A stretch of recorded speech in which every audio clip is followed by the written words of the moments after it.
Бүгүн эми биз экөөбүз саясий коктейлде элбара болгону ачык айта алады, Саясатта жан дилиңиз менен кимди сүйдүңүз? Сизди кимдер сүйдү? Мисалы үчүн Садыр Жапаровдун кличка коюп койгон элем, интеллигент деп. Ахматбек Элдебековичти красавчик деп коет элем. Камчыбек Ташиев болсо добрый, мен аны палван деп коем. Талант Маматов. Бул бир сырдуу. Мисалы үчүн Адахан Мадумаров боюнча ар түрдүү сөздөр айтылат. Сөзгө тапан, булбул деп койсоң болот да. Фейктер жазып калат го. Косоглазия, беттеринде ушундай тыртык деп баары айтып атышат. Өзүнүн жаңы конституциясы менен мындай макамына бекитип алганда, бул аябай жакшы болмок да. Колумда сынып, экиге бөлүнүп, эгерде Сабырбек Артисбекович Жумабеков биздин академик болбосо, мен балким мунжу болуп кала белем да. Бир эле Садыр Жапаров жөнүндө айтуу мен үчүн кичине мындай калыстыктан кеткен болуп калам. Ун аябай кымбат, тамак аштарчы, эт кымбат. Эки дос деген. Кимиси президент болот деген сөз жок бул жердечи. Да, алар мени капа кылып койгон моменттер көп болду. Саясатта кол алуушулар болот.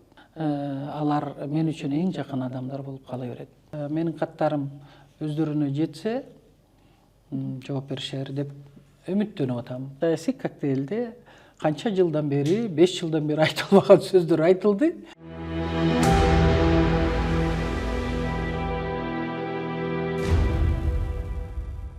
Саламатсыздарбы, Сереп ТВ каналынын көрүүчүлөрү, эфирде кайрадан саясий коктейл берүүсү. Бүгүн студиябызга конок болуп, Жогорку Кеңештин 5-чакырылыштагы депутаты, саясатчы, мамлекеттик жана коомдук ишмер Жылдызкан Жолдошова келип отурат. Саламатсызбы?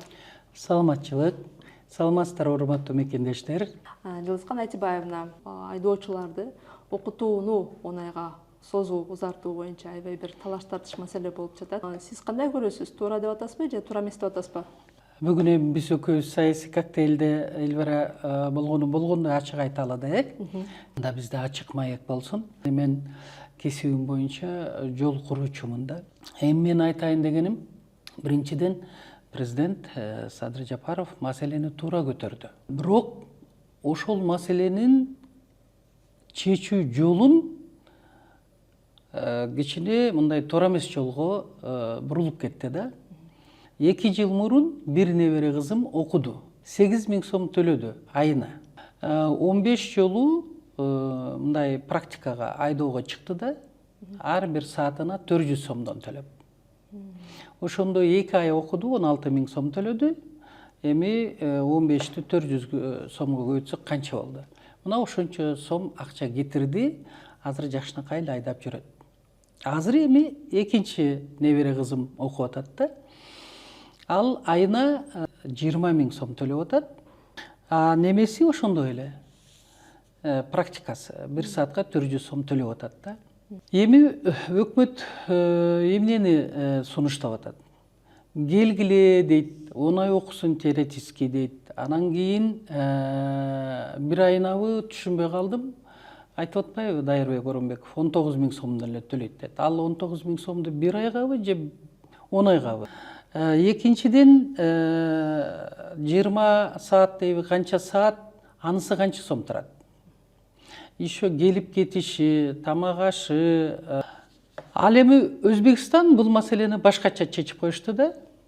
Алар теоретически окууну акча төлөп мектептерден окубагыла. Ар кимиңер өзүңөр теоретически үйдөн окуйсуңарбы, же кандай окуйсуңар, келип туруп экзаменди тапшыргыла деп атат. Ал эми 20 саат сөзсүз практика өтүшүң керек. Аны канча сом төлөйт, аны аныкташат экен да. Бул бир чети жакшы чечим да, Өзбекстандын кабыл алган. Эми кандай ушул жолдон чыкса болот? Мен ойлойм, 3 айлык окуу кылса болот. 50.000 жакын киши республика боюнча үй бүлөсүн багат экен да. Эми азыр аларды жоюп салса 50.000 киши жумушсуз калат. Ошол биздин жарандар жумушсуз калбаш үчүн эми алар дагы көп акча кетирди да, мектеп ачыш үчүн тиги бу. Мен сунушту айта элем. Эми биз только сунуш айта алабыз. өкмөт мурункудай эле права берип антып мынтет, бирок баягы Кытайдын методу бар да, жакшы. Мамлекет менен ушул частный лицо деп коелу, жеке ишкер өзүнчө келишим түзүп, ошол эле базаларды иштетип, ошол базаларды заманбап окуу курал жактары менен тиги камсыз кылса. Бир сөз менен айтканда, ошол канча бизде окуу жай бар, автомектептердичи, ошол автошколдорду совсем эле жоюп салбай, ушундай методго барышса. Жылдызган Айтбаевна, сиз бийликке сунушум деп айтып калбадыңызбы? Ошол эле учурда өткөн аптада парламенттин айрым депутаттары ушул жаңы өзгөрүүгө бир катар өздөрүнүн сын пикирлерин айткан экен. Кийин президент унаа мекемесине барып, ошол депутаттарды мындай бир популизмден алыс болгула деп чакырды. Анын эртеси эле Жогорку Кеңештин төрагасы, анан учурда парламентте эң ири депутаттык топ болгон Мекенчилдин лидери кайра президентке жооп кайтарышты да. Сиз ушул талаш тартышта кимдин, кайсы тараптын жүйөсүн туура деп эсептейсиз? Мен эки тараптын тең жүйөсүн туура деп же туура эмес деп айта албайм. Анткени бизде президенттик башкарууда президент толук кандуу өлкөдө эмне болуп атса, жакшы жагы болсо президентке рахмат дейт, туура эмес жактары болсо албетте президентке капа болушат. Анан бизде өлкөбүздө конституциянын негизинде эки эле ошол кызмат ээлеген инсандар элдин атынан сүйлөй алат да. Бул биринчиси президент Кыргыз Республикасынын, экинчиси депутаттар. Азыр болсо эки тарап тең, парламент дагы, президент дагы ушул өлкөбүз өнүп өссүн, жакшы жакка деп эл дагы ошого аракет жасап атат. Алар ар кимиси өзүнүн оюн айтты, президент да өзүнүн оюн айтты, парламент дагы.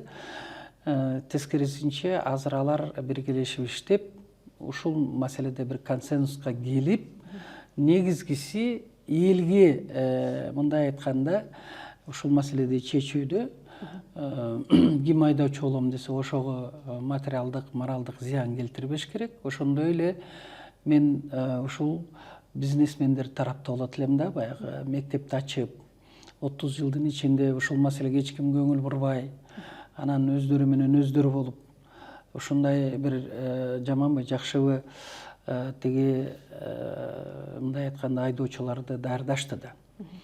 Мен деле мына 3 жолу катуу ошол аварияга туш болдум. Фейктер жазып калат го, косоглазия, беттеринде ушундай тыртык деп.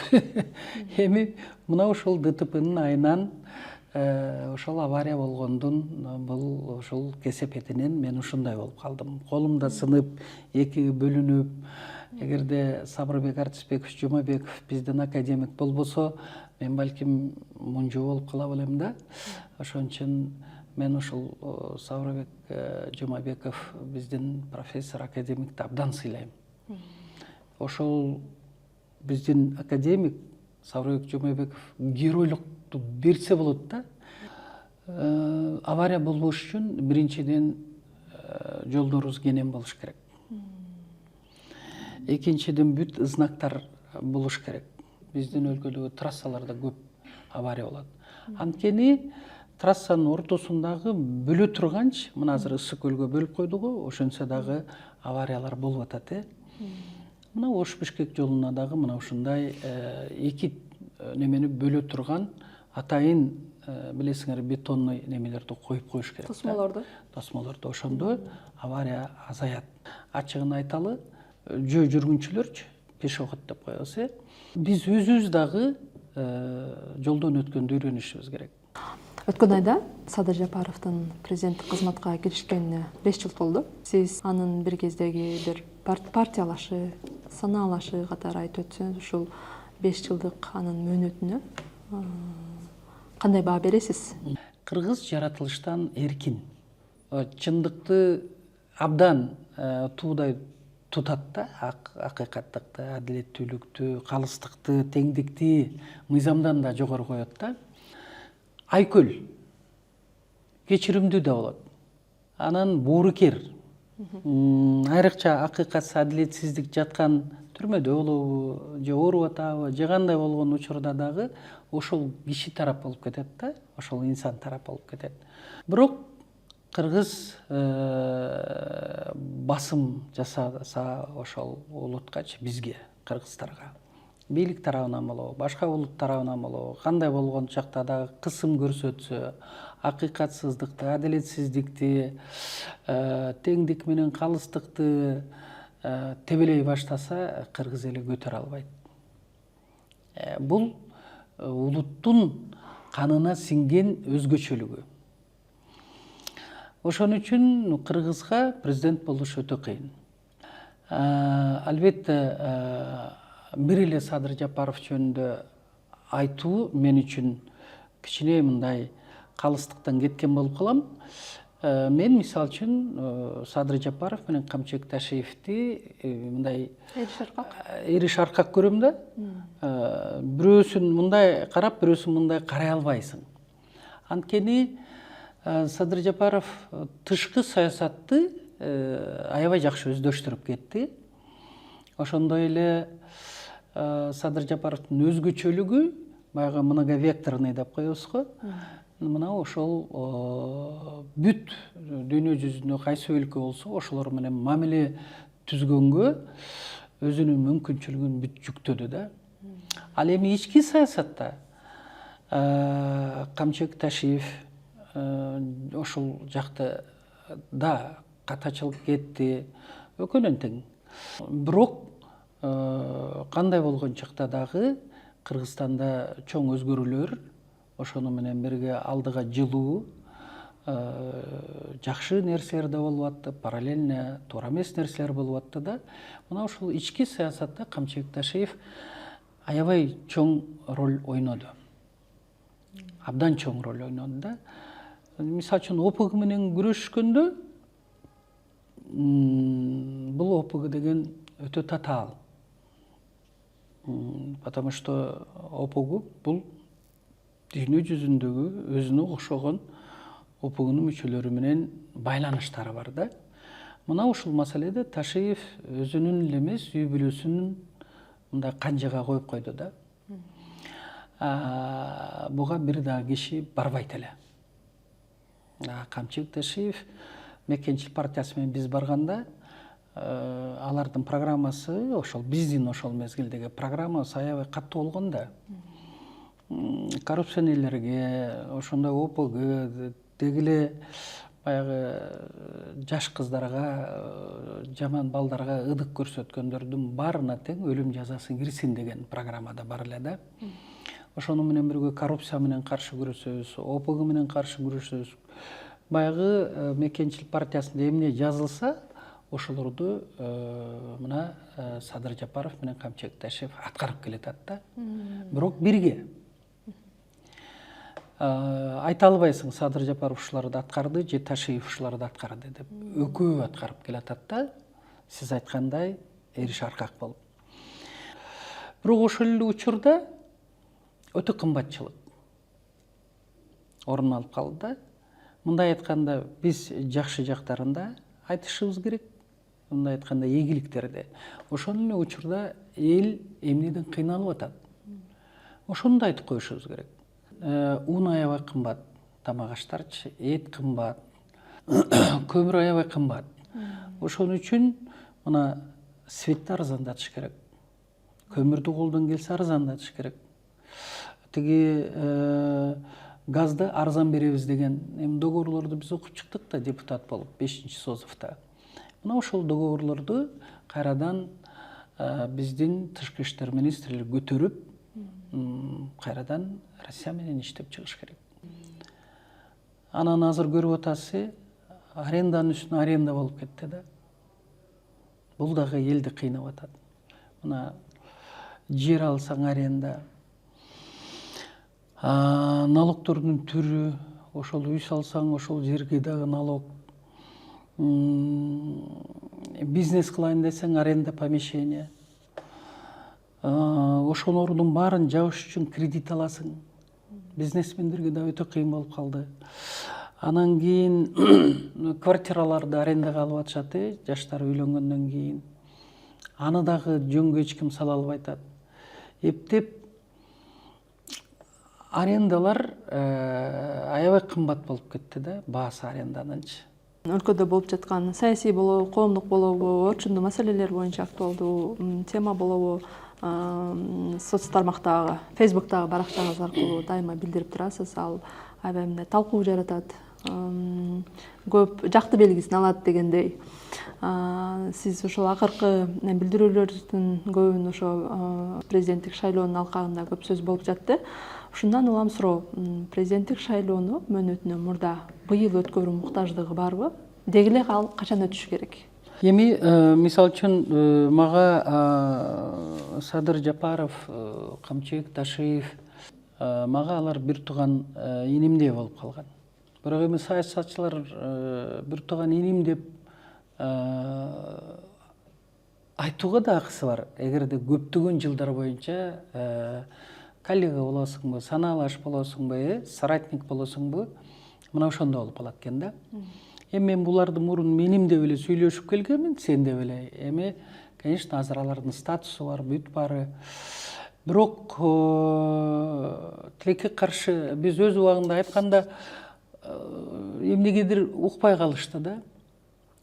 Айлана чөйрөсүндө бар эле эмес дейм, бирок баягы кошоматчылар көбүрөөк болуп калды да. 28 январь 2021 жылы ант берип ишке кирди Садыр Жапаров президенттик кызматына. Ал эми апрелде конституция өзгөрүлдү. Түп тамыры менен болбосо дагы жакшы өзгөрүүлөр болду да. Мамлекеттик башкаруу формасы бул эми негизги немеси өзөгү өзгөрүлүп калды да. Мына ошондо мен айтып чыктым. Сөзсүз түрдө кайрадан шайлоого барыш керек депчи. Эмне үчүн мен тиги Өзбекстандын президенти Мирзиёев мырза, анан Казакстандын президенти Токаев мырзаны мисал келтирип атам. Алар дагы биздин ситуацияда эле президент болуп келип калышты капысынан. Капысынан болбосо, эми капысынан десек болот, эми Ислам Абдыганиевич Каримов каза болуп калды, Мирзиёев келди. Эски конституция менен президент болду, бирок жаңы конституция алганда ал шайлоого барды.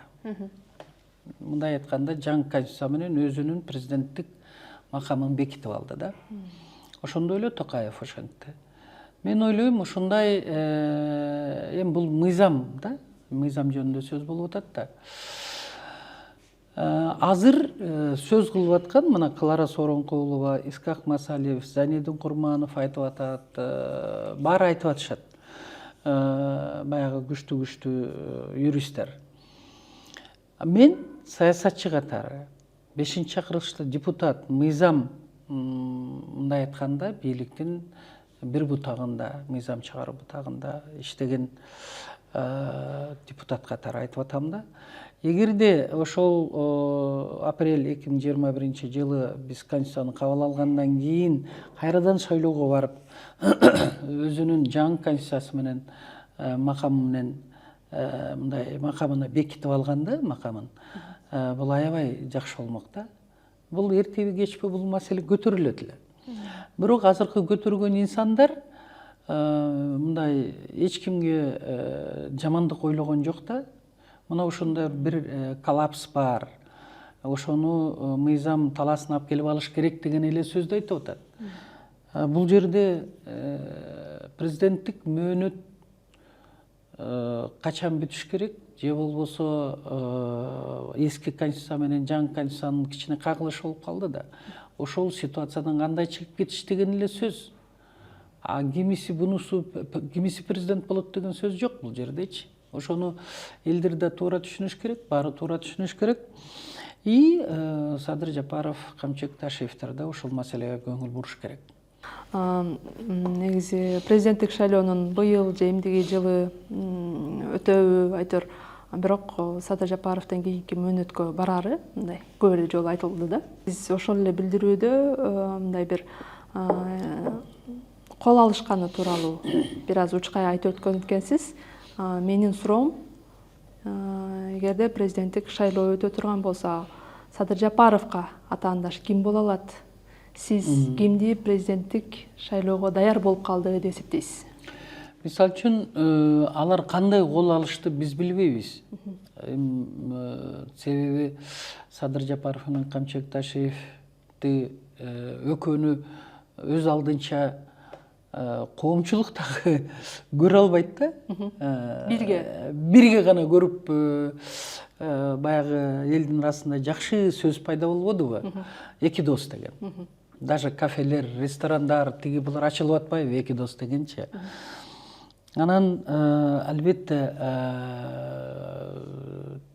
же тигиси же бунусу болуш керек деген сөздү мен азыр айта албайм. Анткени алар мен үчүн экөө кандай десем өтө жакын инсандар да. Да, алар мени капа кылып койгон моменттер көп болду. Кечээки эле шайлоодо мандатымы бербей коюшту. Эл берген мандатты эч кимиси Центр избирком болобу, кимиси болот албай коюш. Мындай алар көзүнүн сыртынан өткөрбөш керек эле да. Мен көп кайрылуу жасадым. Бирок эми мен мындай сөз келип калгандан айтып атам да. Анткени билесиз да, эл деген ошол мамлекеттеги бийликке өзүнүн ыйгарым укугун добуш аркылуу гана бере алат да. Анан ошол добушу мага бергенден кийин Шайназаров болобу, кимиси болбосун Борбор шайлоо комиссиясында алар элдин добушун мына ошентип тебелеп, тепсеп туруп алып өзүнүн жээнине берип койбош керек эле да. Жалган жала менен баягы 27 округда болгон подкупту алып келип туруп Ысык көлүнөн Ошко алып келип чапташтырып, анан ушундай кылганда эл ирэнжип калды, чынын айтыш керек. Ирэнжүү билесиз, акырындык барып жек көрүүгө алып келет. Шайлоо процессине ишенбечүлүк пайда болуп калды. Ушундай нерселер да. Эми азыр бул маселени эгерде чындап эле акыйкатты орнотом десе, мен ойлойм, президент да карап койсо болот бул маселени, Камчыбек Ташиев да карап койсо болот, изилдеп да, эми каттар кеткен да мен тарабынан. Эми бул өтө кылдат мамилени талап кылган суроо. Экөө тең мен ойлойм, жоопкерчиликти сезип атса керек. Анткени мамлекеттин, элдин тагдыры аябай жогору туруш керек. Любой кызматтык орундан, президенттик болобу, кандай кызматтык орундан жогору туруш керек. Бирок саясатта көп учурда мына ошондой кол алуушулар болот. Бирок ошол кол алуушуларды аткарышабы, аткарышпайбы, алар өздөрү билет. Бирок биз билбейбиз да. Президенттик шайлоодо дагы кимдер чыгып кетет? Эми Кыргызда жигиттер көп да. Бирок кандай болгон учурда дагы өлкөдөгү тынчтык, эл арасында ынтымак, мен ойлойм, бул мен үчүн негизги кандай десем негизги маселе да. Сиз ошол номер 8 округу боюнча шайлоого катышып, алдын ала жыйынтыкта сорулуп чыгып, бирок БШК сизди талапкер катары каттаган жок жыйынтыгында. Сиз айттыңыз азыр каттар кеткен деп. Аягы ушуну менен эле турабы азыр? Каттарга жоопту күтүү стадиясындасызбы азыр? Туура, мен азыр бир кат кеткен президентке, президенттин өзүнө лично в руки деп, ал кат мындай заказной письмо деп коет. Заказной письмо менен кеткен. Мен ойлойм, Садыр Жапаров сөзсүз бул катты алды деп. аягына да жазып койгонмун. Кайсы бир администрация президентинин, кайсы бир кызматкеринин колуна ушул кат түшсө, токтоосуз президентке берип коюшун. Себеби лично в руки дегенден кийин только ошол президентке арналса, президентке же Камчыбек Ташиевке болсо, Камчыбек Ташиевке жетиш керек да. Ошондой эле Камчыбек Ташиевке дагы бир кат кеткен. Лично в руки деп. Ошол экөө алдыбы ошол катты, албадыбы, мен азырынча билбейм. Себеби экөөнүн мага жооп келе элек. Эмнеге экөө мага таарынып атышат? Мен билбейм да. Себеби эмне? Мисалы үчүн, баягы Ошто мен стадиондо сүйлөбөдүмбү? Сүйлөгөндө элдин бүт барын Садыр Жапаровду колдоо боюнча. Деги эле мен өзү президенттик шайлоолордо эч кимди колдоп бергиле деп эч жакка барып сүйлөгөн эмесмин. Садыр Жапаровго барып сүйлөдүм. Анткени көп кордукту көрүп кетти, мыйзамсыздыкты, адилетсиз, мындай акыйкат эмес, вообще эле баалуулуктардын баарын тепсеп туруп, мурунку бийлик Садыр Жапаровду камап койду да. Ошондой эле Ташиевди, Ахматбек Келдебековди, Нариман Төлеевди деген немелерди. Анан мен айтайын дегеним, ошол Ошто сүйлөгөндөн кийин биз эми коронавирус менен урдук да. Анан фиброз деген болот экен да. 3 жыл 2020 урдук, 3 жыл биз муздак абаны жутпашыбыз керек. Мен ошол жерде жутуп алыптырмын да, тике туруп, анын үстүнө чачымы дагы барып, пархимский жууп, укладка жасап, 2020 жылы өтө суук болгон да. Анан Садыр Жапаров сүйлөп бүткүчө, анан мен сүйлөгүчө 3 сааттан ашып кетти да. Мен мындай калтырап калганмын да. Анан кечинде интеллигенция менен жолугушуу бар эле, интеллигенция жолугушуу болду. Болгондон кийин мен эртеси алайын, оокатка барышым керек эле да Садыр Жапаров менен. Анан менин сатурациям түшүп кетти. Үйдөчү. Сахарный диабетиктердин сатурациясы 70-тен түшсө, мындай айтканда комага түшөт, комадан кийин болду да, кете бересиң. Анан 2 жолу скорый келип, мен алай менен оокатка бара албай калдым. Анан кийин 1-2 ай өкмөтүнө өзүмө келгенден кийин жолугуп туруп, анан шарт учуп келип, анан больницага полустанционарный жатып лечение алдым да. Бирок дагы эле сакайган жокмун. Кийин кара суу менен тиги Каракулжа Араванга барып койсоңуз дегенде самолет учпай калбадыбы Каракулжага. Садыр Жапаров келе албай калды да. Ошондо температура менен барып, анан Каракулжада сүйлөп, Араванда сүйлөп, эртеси 6 январда тиги кара сууда сүйлөп, температура менен. Анан келип больницага 20 күн жатып калдым да. Сиз бул 2021 жылдагы президенттик шайлоону айтып жатасызбы? Ооба. Ошондо менин мага мындай айтканда снотворный берип коюштур, уктатканы. Мен уктап калыптырмын. Анан эми биз аялдар дайыма аяйбыз да. Саат 3-4тө Садырга звонт этип, Жапаровго уктап атса ойготуп албайын деп. Мен звонт эткен эмесмин, помощницам анын бир помощнигине звонт эткен, эртең эже бара албай калат калайга депчи. Потому что уже сатурациясы түшүп, аябай кыйналып, температура чыгып калды деп. Мына ушул нерсе недоразуменияны менимче баягы эми мен саясатчы болгондон кийин менде да оппоненттер бар да. Ошолор башкача жеткирип койгонун билбейм. Кийин ушул тема боюнча экөөбүз сүйлөшпөппүз да. Балким ошондо Садыр Жапаровго туура эмес маалыматтарды беришип, мындай айтканда Садыр Жапаровда осадок калып калганбы деп ойлойм да. Бирок эми мен баягы эле Жылдызкан Жолдошовамын. Эгерде Садыр Жапаров Камчыбек Ташиевдер сүйлөшөм десе, мен өзгөрүлгөн жокмун. Эми алар бир эле мырза жигиттер эмес, алар өлкөнүн эң чоң кызматында отурушат. Айрыкча обычно бийликтегилер болгондо да мырза жигиттер чакырып, эже келчи сүйлөшөлү деп, мындай айтканда орустарда жакшы сөз бар го, давай выясним отношения дегендей. Ошондо келип сүйлөшүп алса болот да, анан туюктан туюк эле эмнеге капа болуп атышат билбейм. Ошон үчүн кандай болгон чакта дагы алар мен үчүн эң жакын адамдар болуп кала берет. Себеби биз көптөгөн акыйкатсыздыкты бирге көрдүк. Алар кыйналып атканда мен алардын жанында болдум. Эми көрөбүз, эгерде менин каттарым өздөрүнө жетсе, жооп беришер деп үмүттөнүп атам. Мына эмесе саясий коктейлде канча жылдан бери, 5 жылдан бери айтылбаган сөздөр айтылды. Эми экөө укса,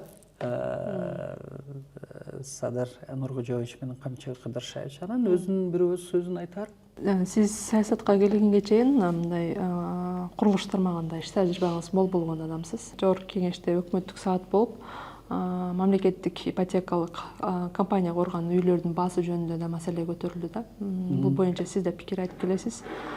Ошондо депутаттардын бири үйгө муктаждар үчүн бул мекеме түзүлгөнү жана андан келешек табуу максаты болбошу керектиги айтылды да, ошол депутат тарабынан.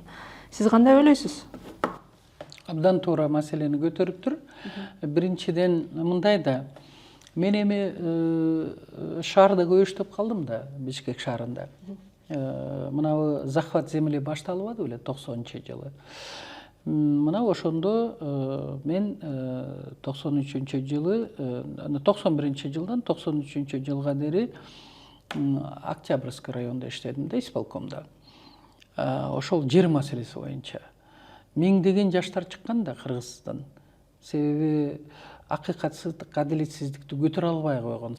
Биздин жаштар квартиралап калган. Кыргыздар жери жок, үйү жок, эчтекеси жок. Анан квартиралап. Мен өзүм квартиралап 7 жыл жашадым. Мен ошондо да айттым эле Абсамат Масалиевич, Апа Жумабуловичтаргачы, келгиле этажный тамдарды салып берели. Бирок кыргыздар көбөйсүн, төрөсүн десек, 3 комнатадан 7 комнатага дедим. Себеби 10 балалар да бар эле да. Ошолорго. Анан алар макул эле. Жетекчилерчи, себеби жер тар шаарда ушундай десек, жок, бизге жерди бөлүп бересиңер, биз там салабыз дешти да. Ошентип көптөгөн эл менен иштеп, биз бүт ошол кыргыз эле жарандар эмес, эми анын ичинде уйгуру бар, дунганы, орустары бар, эптеп кыргызстандыктардын үй жокторго жер бөлүп бердик да. Ошондо 20 000 рубль бул орус акчасы. Советтер Союзунун акчасы. Ошондо кээ-бирлер алышты, кээ-бирлер коркуп алышпады. Себеби 3 жигүлү келет эле. 7 000ден болчу жигүлү 21 000 рубльгачы. Анан кантип төлөйбүз деди. Анда акчанын баасы аябай күчтүү болчу да. Зарплатаң 100 рубль, 120 болчу. Анан биз эмне кылышыбызды билбей, элге жер бергенден кийин стройматериал бере албадык, суда бере албадык, кредит деп ошол кредитти берсек, коркуп көбү албады дагы, алгандар кийин инфляция болуп, биз сом чыгарганда 2000 эле сом төлөп калышты. Мына алгандар жыргашты, жакшы үй салып алышты да. Тобокелге баргандар. Тобокелге баргандар. Мен буну эмнеге айтып атам? Себеби ошондо Абсамат Масалиевич, Апа Жумабуловичтар элдин үнүн укту да. Миңдеген биздин кыргызстандыктар жер алышты. 4 сотук болобу, 6 сотук болобу алып туруп, анан сонун кылып үйлөрүн эми салгандар салды, сала албагандар бүгүнкү күнгө дери сала албайт. Азыр мисалы үчүн этажный тамдарды салалык десек жер жок. Эми азыр ГИК деп мына ошол кыйналбасын деп үйлөрдү салалы деп атат го, бул дагы жакшы демилге. Буну да колдош керек. Бирок мен УКСК исполкомдо да иштедим да. Мэриянын, Бишкектин, мурунку Фрунзенин да. Бул шаарда өзү болгону 700 000 кишиге эле очистные сооружения эсептелген да. А бизде азыр кечирип койсуңар 1,5 миллион болуп кетти да. Андан да көп болсо керек, статистиканы билбейт экенмин. Үйлөр салынып атат, биринчиден да кымбат. Кээ бир жерде арзан. Бирок ГИКтин үйлөрү арзан болуш керек да. Анткени бизде стройматериалдар өзүбүздөн көп нерсе чыгат. Шагыл, кум, цемент, ошондой эле баягы отсев деп коебуз го, ошолор эптеп баягы бетонго кете турган материалдар бизде өзүбүздө жаратылыштан берилип атат да. Ал эми да бизде теги арматура жок. Арматураны чыгарып атат эми баягы китайский немелер. Алар землетрясение кандай болот билбейм, бирок российский арматура кымбат. Бирок бизде жыгачтар да анча жетишпейт. Жыгачтарды да алып келип атат да Россия башка тараптан. Бирок негизгиси котлован, анан Дубалы. Немеге фундаментке кетет да, котлован кылбасачы, подвал кылбаса. Анан кирпич өзүбүздөн чыгып атат да, топурак.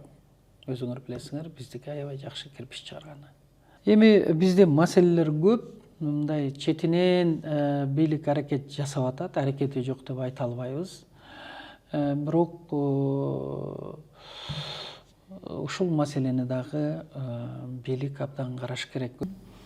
Жылдызхан Айтыбаевна, акыркы суроом болот. Кадр сыртында аябай бир кызыктуу пикир айттыңыз. Сүйүү менен саясаттын аябай окшош жактары көп деп. Айтыңызчы, кандай окшош жактары көп? Мисалы үчүн сүйүүдө бири-бирин жакшы көргөн жаштар кызганат да. Күйөөсү же аялы ушундай кызганыч болот, же мындай жүргөн жаштар. Ошондой эле саясатта ушундай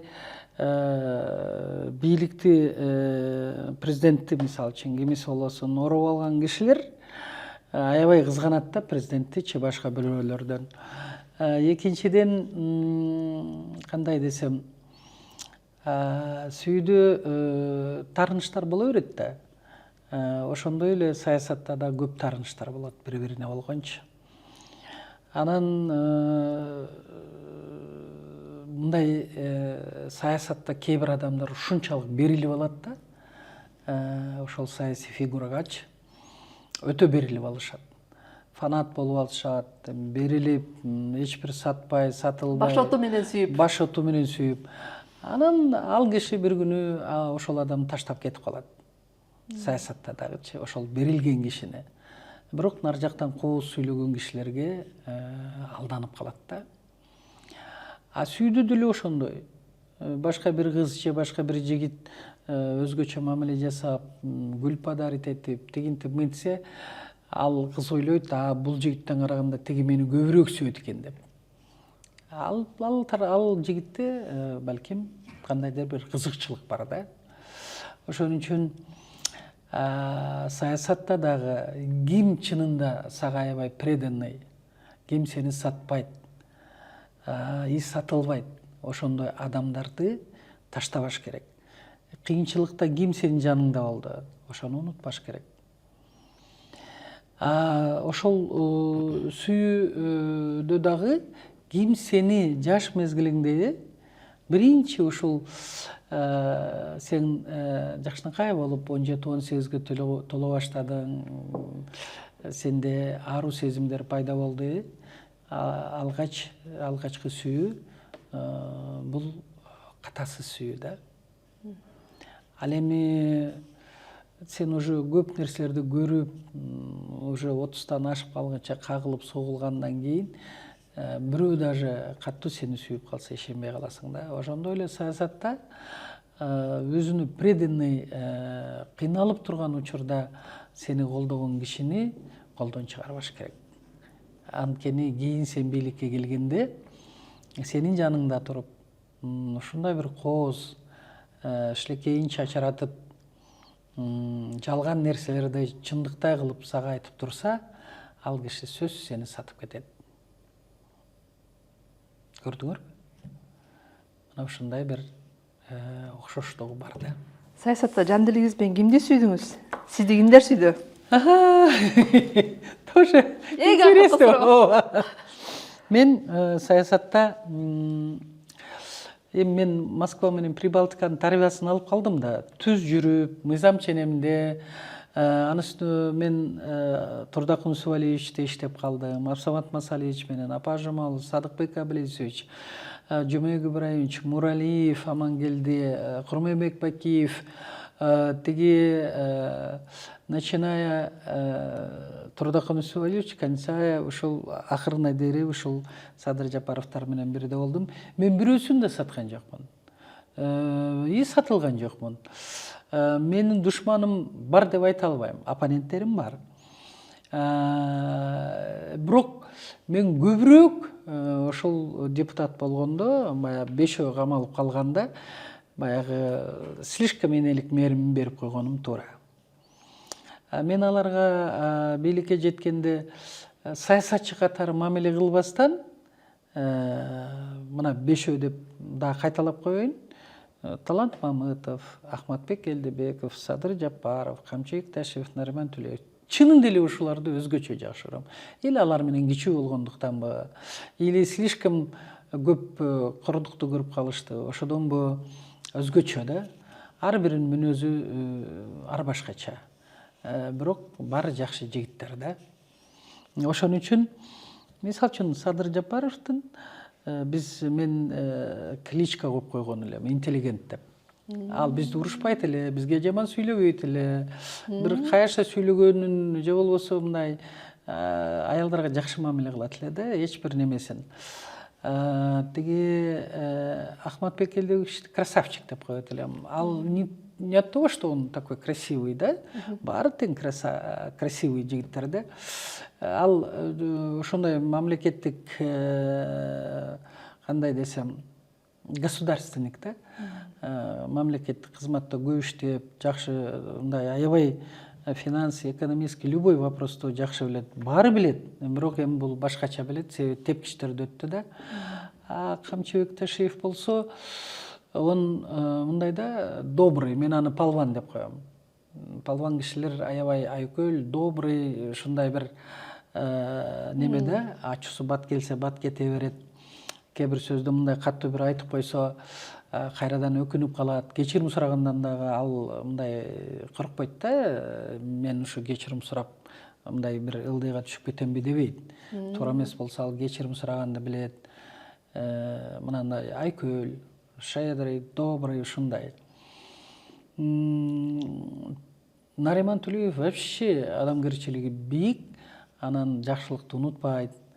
Ал көп кишилерге жардам берет. Мындай айтпайт да, баарыбыз эле благотворительность кылабыз эми, бирок айтпайбыз да.